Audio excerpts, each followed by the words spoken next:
Rombongan PRT asing yang baru landing di Hong Kong terdampar gegara karantina berubah menjadi 21 hari yang sebelumnya adalah 14 hari. Assalamualaikum warahmatullahi wabarakatuh. Halo sahabat dunia BMI, welcome back to my channel.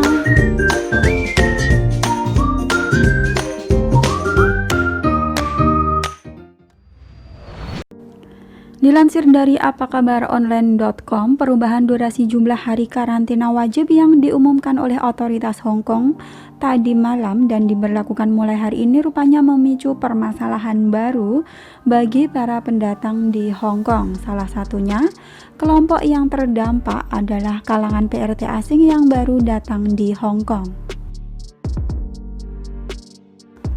Sumber media setempat memberitakan rombongan PRT asing yang landing di Bandara Hong Kong siang ini terkatung-katung nasibnya lantaran tidak bisa menunjukkan hotel untuk karantina selama 21 hari. Bukan karena mereka tidak mempersiapkan diri, namun perubahan yang tiba-tiba membuat mereka tidak bisa mengatasinya. Sebenarnya, para PRT asing yang datang secara berombongan tersebut telah memiliki booking hotel karantina sebelum mereka terbang ke Hong Kong. Namun, booking hotel karantina untuk mereka masih mengikuti aturan lama, yaitu 14 hari. Agen penyalur mengaku dibuat puyeng dengan kondisi ini setelah mereka mentok tidak bisa memperpanjang booking hotel dari 14 hingga 21 hari untuk PRT asing yang mereka salurkan. Hotel-hotel yang ditunjuk mengaku tidak bisa memperpanjang lantaran setelah 14 hari di booking, hari ke-15-nya juga sudah penuh di booking pesanan lainnya.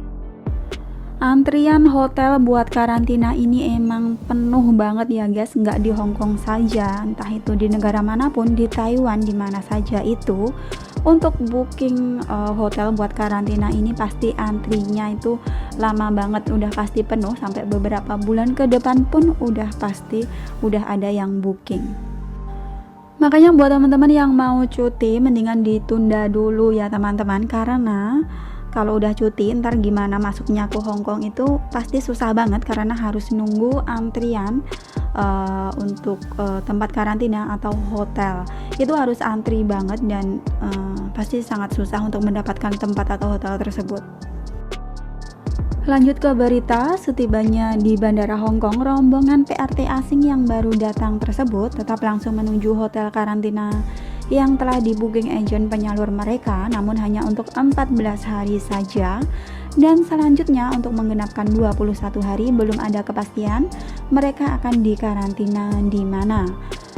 Masalah ini akan bertambah rumit sebab diperkirakan akan ada 1000-an orang PRT asing yang akan mendarat di Hong Kong dalam sepekan mendatang. Semoga masalah ini segera teratasi karena kasihan jangan sampai terdampak buat teman-teman yang masih di PT menunggu untuk penerbangan. Jangan sampai tercancel atau ditunda penerbangannya gara-gara menanti tempat untuk karantina ini. Nggak nyangka banget ini COVID-19 bisa berdampak separah ini kepada seluruh dunia yang ada di bumi ini ya guys.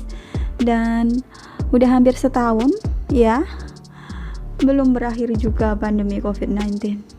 Hari ini di Indonesia bertambah sebanyak 7.259 kasus COVID-19 sehingga total keseluruhannya hari ini sudah tembus 700.000 orang yang terkonfirmasi COVID-19. Kasus COVID-19 di Indonesia telah tersebar di 510 dari total 514 kabupaten atau kota. Virus SARS-CoV-2 yang jadi penyebab COVID-19 sudah menjangkiti seluruh provinsi di Indonesia. Jaga diri baik-baik guys, jaga kesehatan Anda. Semoga kita semua selalu dihindarkan dari COVID-19 ini. Amin, amin ya robbal alamin. Next berita, BP2MI gagalkan pemberangkatan 2 PMI non-prosedural ke Timur Tengah.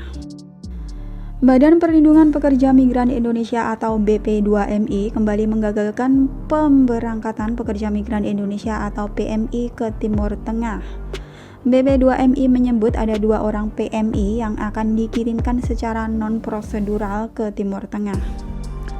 Proses penggagalan 2 orang PMI itu dilakukan pada hari Senin pada tanggal 21 Desember malam oleh BP2MI melalui UPT BP2MI DKI Jakarta di lokasi penampungan. Mereka lalu dibawa ke kantor BP2MI bersama 4 orang calon PMI lain yang rencananya akan diberangkatkan ke Timur Tengah juga. Saya memperingatkan kembali bahwa sejak tahun 2015, pemerintah Indonesia sudah melakukan moratorium pengiriman PMI ke Timur Tengah. Karena banyaknya kasus yang terjadi di sana, mulai dari kekerasan fisik, tidak digaji, bahkan penyiksaan. Kenapa masih mau bekerja ke sana dengan gaji yang kecil dan banyak tindak kekerasan? Padahal sekarang terbuka kesempatan untuk bekerja di negara lain, misalnya di Jepang, dengan gaji yang jauh lebih tinggi, bisa mencapai lebih dari 20 juta. Kata Kepala BP2MI, Bapak Beni Ramdhani dalam keterangannya pada hari Selasa, 22 Desember 2020. Bapak Beni kemudian mengingatkan agar jangan sampai ada korban PMI lainnya di Timur Tengah. Dia pun menyebut langkah pencegahan ini atau penggagalan ini sebagai upaya dini untuk melindungi para PMI. Saya sudah mendapat perintah langsung dari Presiden RI untuk melindungi ibu-ibu sekalian sebagai calon PMI. Jangan sampai menjadi korban di luar negeri, karena itu kami melindungi sejak dari sini, ucap Bapak Beni. Yap guys, bener apa yang Bapak Beni bilang, ke Timur Tengah itu banyak masalah loh. Tapi kenapa banyak banget teman-teman PMI yang masih mau untuk bekerja ke sana? Mungkin kalau untuk laki-laki is oke, bisa saja. Tapi kalau untuk perempuan sebagai PRT itu mendingan jangan. Berikut ini adalah pengakuan dari salah satu calon PMI yang digagalkan menuju ke Timur Tengah atas nama Desi Makaramah. Dia menyebutkan diajak bekerja di Timur Tengah oleh temannya dengan iming-iming gaji 1.500 rial dan sponsor atas nama Imam Syafi'i. Awalnya saya diajak teman untuk bekerja ke Timur Tengah dengan masa kerja 3 bulan dengan gaji 1.500 rial.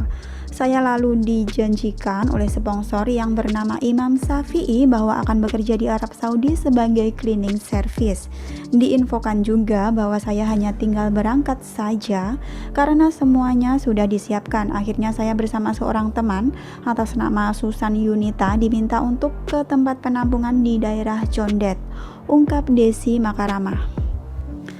Desi juga mengaku saat itu curiga lantaran temannya lebih dulu diberangkatkan secara non-prosedural ke Timur Tengah. Ia juga curiga karena seluruh dokumen keberangkatannya telah disiapkan mulai dari paspor, visa, tiket keberangkatan tanggal 19 Desember 2020 pukul 18 WIB hingga hasil swab COVID-19. Semuanya sudah disiapkan. Atas dasar itulah akhirnya dirinya melaporkan hal itu kepada perwakilan LSM Baranusa Furgon dengan menyertakan sejumlah bukti dokumen tersebut. Saya mulai curiga dan setelah itu saya dikabari oleh teman saya yang lebih dulu berangkat. Ternyata dia diberangkatkan secara non-prosedural dan saat ini sudah berada di Arab Saudi. Namun juga sedang dalam masa pelarian karena dokumen yang tidak lengkap, ucap Desi. Alhamdulillah ini Mbak Desi dan teman-teman lainnya tertolong. Hati-hati dengan calo yang mulutnya manis guys. Ingat ya, moratorium atau penghentian pengiriman PMI ke Timur Tengah itu hingga saat ini masih berlaku. Jadi untuk ke Timur Tengah di sektor informal khususnya itu PRT itu nggak ada, itu pasti keberangkatannya ilegal atau non prosedural. Jangan pernah mau diberangkatkan secara non-prosedural ke luar negeri, kemanapun itu tujuan kerjanya. Harus hati-hati karena jika berangkat secara ilegal itu perlindungan terhadap teman-teman sendiri di luar negeri pastinya sangat minim ya. Sangat bahaya sekali jika keluar negeri untuk bekerja tanpa dilengkapi dengan dokumen yang valid. Nasib orang nggak ada yang tahu ya guys. Iya, kalau nasibnya baik nggak menutup kemungkinan nasib buruk itu menghampiri. Thanks for watching and see you next video. Wassalamualaikum warahmatullahi wabarakatuh.